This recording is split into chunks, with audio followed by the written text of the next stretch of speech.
Hey guys, welcome to success Dilip. मैं दिलीप कुमार, स्वागत है आपके इस वीडियो में। बात करने वाले हैं आज की बेहतरीन परमानेंट सरकारी नौकरी की नई वैकेंसीज के बारे में, जो कि वैकेंसी निकाली गई है इंडियन कोस्ट गार्ड की तरफ से।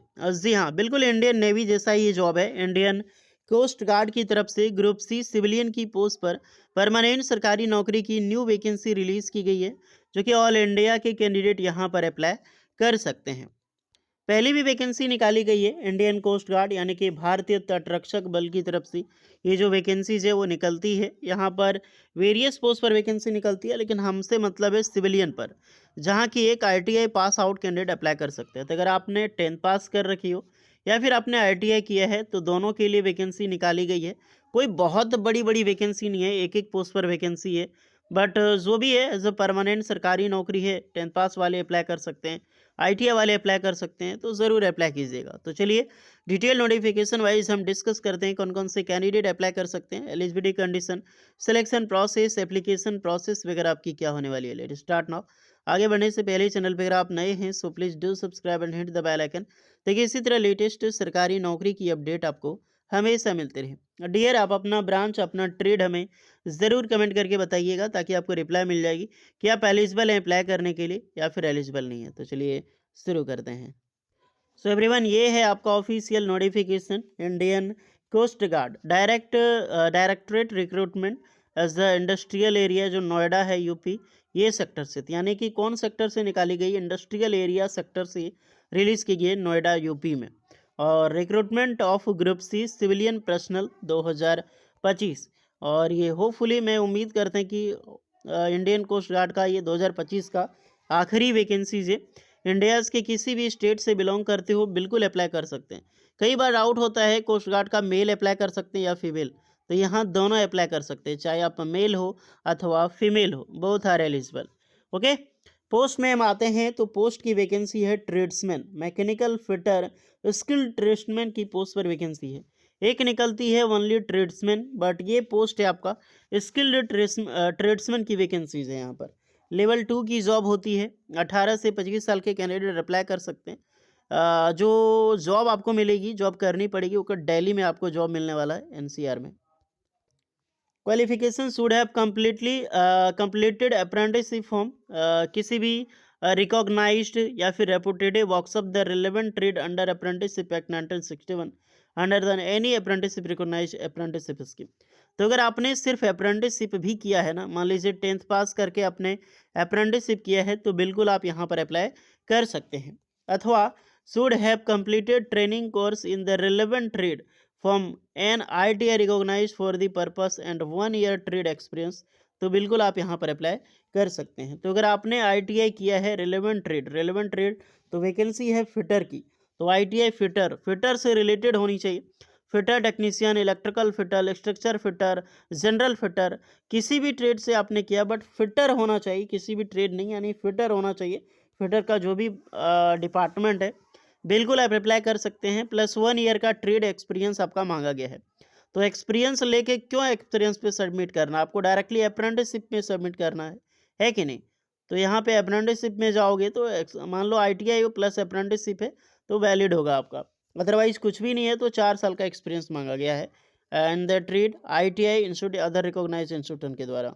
ओके, तो जिनमें से कुछ भी है आपका, तो बिल्कुल अप्लाई कर सकते हैं। एसेंशियल 10th पास तो पास आउट होना चाहिए। Should have qualified trade examination, ये पास आउट होना चाहिए। नेक्स्ट पोस्ट है एमटीएस में पियून की वैकेंसीज है। ये लेवल 1 की जॉब है। 18 से 27 साल एज लिमिट, ये भी दिल्ली में मिलेगी।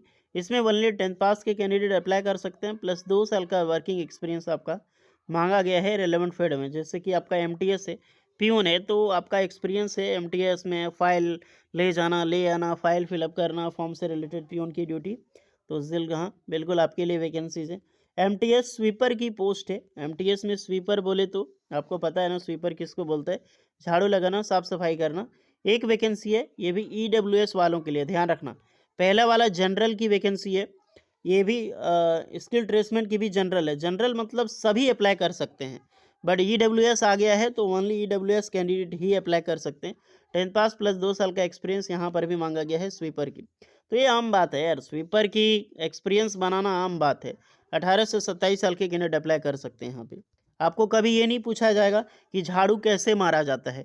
झाड़ू को आगे कोना सा मारा जाता है, मिडिल से मारा जाता है, साफ सफाई कैसे किया जाता है, फाइल को कैसे साफ किया जाता है, रैक को कैसे साफ किया जाता है, ये थोड़ी ना पूछेगा आपसे। तो एक्सपीरियंस बनाना है, थोड़ा दिमाग लगाओ, बन जाएगा आपका। Okay, the vacancy so above the tentative any chances service requirement के बारे में तो यहाँ पर बताया गया है। परमानेंट सरकारी नौकरी है, ध्यान दीजिएगा। और इसकी क्लोजिंग जो एज लिमिट की है, जो आपका एज हो, एज में सारे कैंडिडेट को रिलैक्सेशंस मिलेगी, ध्यान रखना। एसटीसी वालों के लिए 5 एंड ओबीसी वालों के लिए 3 इयर्स का, और 20 जनवरी 2026 तक आपकी एज को काउंट किया जाएगा। तो जनवरी 26 में काउंट हो रहा है। Observations MTS peon sweeper multitasking staff अलग अलग पोस्ट के हिसाब से दी गई है। Nature of duty and job profile, जैसे कि स्किल ट्रेसमेंट का क्या होगा, जैसे कि विल फार्मा को टीम ट्रेड्समैन टुवर्ड्स मैरिंग, जो आउट हो गया रिपेयर मेंटेनेंस, यही सब काम मिलेगा एमटी व्हीकल्स में। एमटीएस की क्या क्या करना है, फिजिकल मेंटेनेंस हो गया, record the sections, general cleanness, जो क्लीनिंग वगैरह करना पड़ता है, सिस्कन यूनिट, कैरिंग फाइल्स, वही फाइल कैरी करना प्यून का यही काम है। दो बॉस बैठे हुए हैं, एक मैनेजर है, एक रिलेशनशिप मैनेजर है, एक जनरल मैनेजर है। जनरल मैनेजर बोलेगा थोड़ा फाइल रिलेशनशिप मैनेजर के पास पहुंचा दो, यहाँ रखो वहाँ रखो, फाइल साफ करो, बस यही खोलना वर्क होता है, डिलीवरी करना। एंड एमटीएस स्वीपर का तो क्लीनिंग करना होगा, रूम का क्लीनिंग है, डस्टिंग, फर्नीचर, जो मैंने बताया आपको वही चीज़ आपको करना पड़ेगा। हाउ टू अप्लाई, तो अप्लाई आपको ऑफलाइन फॉर्म मिलेगा, ऑफलाइन फॉर्म फिलअप करनी है। फिलअप करने के बाद एनेक्सर यहाँ पे आप देख सकते हैं 3 कलर फोटोग्राफ आपको साथ में ले जाना है, xerox copy and various documents आपको अटैच करके आपको सेंड करनी होगी डियर। ओके, क्लोजिंग डेट है फॉर्म फिलअप की डॉक्यूमेंट्स वगैरह का 20 जनवरी 2026 तक ये फॉर्म आपको दिया गया है। फॉर्म मैं अभी आपको बताने वाला हूँ। और हैंड या कुरियर, तो गुड न्यूज़ है यार, no receipt of application by hand या फिर कुरियर, तो ये नहीं कर सकते हैं। Necessary attachment address should by following address, ordinary या फिर स्पीड पोस्ट, तो डायरेक्टली स्पीड पोस्ट के जरिए इस एड्रेस पे आपको भेजनी है। मेथड ऑफ सिलेक्शन, फॉर्म की स्क्रूटनी की जाएगी, देन आपका एग्जाम्स होगा, रिटन एग्जाम्स होगा, आपका biometric abstract and document verifications होगा, तो उसी के बेसिस पे आपका यहाँ पर सिलेक्शंस होने वाला है। रिटन एग्जाम्स का सिलेबस देखना चाहें, 80 मार्क्स का आपका 80 क्वेश्चन रहेगा, 80 मार्क्स का 1 घंटे की टाइम आपको यहाँ पर मिलेगी, जहाँ पर math, English, general awareness, mental ability and reasoning आपका पूछा जाएगा। सिलेबस आप देख सकते हैं यहाँ पर जिक्र है। इंपॉर्टेंट इंस्ट्रक्शंस, कुछ आप पढ़ना चाहें तो इसको पढ़ सकते हैं। और जब भी फॉर्म भरें तो इन्वेलप के ऊपर में application for the post of, जैसे कि of mechanical fitter, skill tradesman, MTS pin या फिर एमटीएस स्वीपर, जिसका भर रहे हैं वो चीज़ आपका मेंशन होना चाहिए, नहीं तो डायरेक्टली फेंक दिया जाएगा। 50 रुपये का पोस्टल स्टंप भी लगवा ले लें आप जब फॉर्म फिलअप करोगे आप। ओके डियर, तो भैया ये है फॉर्म का प्रिंट आउट निकाल लेना, और जनरल इन्फॉर्मेशन से आपको फिलअप करनी है, कैपिटल लेटर में फिलअप करने के बाद आपको भेज देनी है।